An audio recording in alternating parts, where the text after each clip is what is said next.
Dan Maanzo, I'll start with you on this. The Azimio coalition is calling for civil disobedience against the Kenya Kwanza administration and wants Kenyans to actually boycott payment of taxes, effective immediately. There are those who are saying, isn't that akin to economic sabotage? Well, the explanation to that was clearly given that it was actually like a measure to to avoid this very expensive lifestyle. Like if it's somewhere you can go by foot, it was a proposal, then walk. You don't have to fuel your car for that. If it is something which you can do to to avoid, using fuel. The total effect of raising the cost of fuel is raising the cost of living in the country. So this is, taxes have to be paid. And at no point, as Azimio said, taxes should not be paid.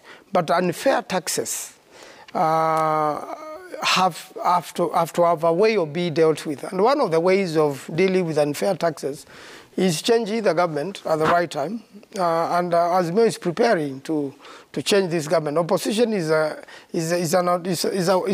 alternative government, is a government waiting to get into power and make better offers to the citizens of that country. So out of the force which has been used to make this unfair law, which in any event is being challenged at the court, while we wait to challenge this particular law in the court, Kenyans can take measures to make sure that they are not unfairly taxed, by avoiding to use services where taxes are so punitive and make them poor. If you overtax a nation, then you are unable to people to do business. Taxes relieve so that people can have startups and they can have capital to start businesses at their own level. Yeah. But when you overtax, then you take away everything from them and they are unable to invest, even from the smallest businesses growing. And I think that is exactly the message. It is thoroughly misinterpreted. Although it was put on very strongly by Honorable Raila, he's just giving solutions to Kenyans to avoid being overtaxed. So it was misinterpreted? Not really, but it was put in powerfully, in the best way it can get, so that the message is communicated to Kenyans. Some people have misunderstood it. I've heard interpretations of our radio stations. Yeah. Some people have misunderstood it. But where you can avoid being unfairly taxed, you should do so. So where you can avoid the fueling, yes, or hiring a truck, and you can get alternative people to do the same job without having to spend fuel, then it saves you money. That's the message. Have you started carpooling as Azimio legislators? Well, personally, I have not done it. But by the way, carpooling is done by very many Kenyans in difficult times. It has been done for many, many years, as far as I know it. I know some families who live outside Nairobi but work in Nairobi and carpool. Somebody leaves their car back and you fuel one car, you come, you work, and you go back to the outskirts of the city. It has happened. It's practical. Many families have done that to save. You can see there are not even many cars on the road. You don't have the usual traffic jams since this economic time struck. Because somebody will make a calculation. This is what I'm going to work for in the city. I'm going to park my car in the city. I'm going to pay for parking. Fuel is very expensive. So if they take a matatu, they're actually carpooling. Yeah. So instead of using your car that day, you may decide to use a matatu. In a lot of civilized nations, we have cheap transport in terms of trains run by electricity. Unfortunately, our electricity is very expensive today. You have buses.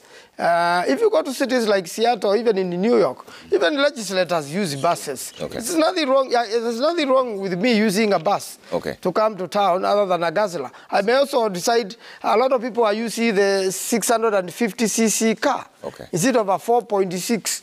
All right. House, Range Rover. So to make this clear, you're not calling for civil disobedience per se. You're not asking Kenyans to break the law. You're just asking them to cut down the expenses. Yes, Kenyans have not been asked to break the law. But when a law becomes unreasonable and it is being used as a tool to misrule, then civil disobedience is the way to go. Okay. It is an alternative given in the Constitution. The power in this country does not belong to the president, does not belong to the legislators, does not belong to judiciary. Yeah. The power belongs to the people. The people have elected a few people to represent them who went to the house.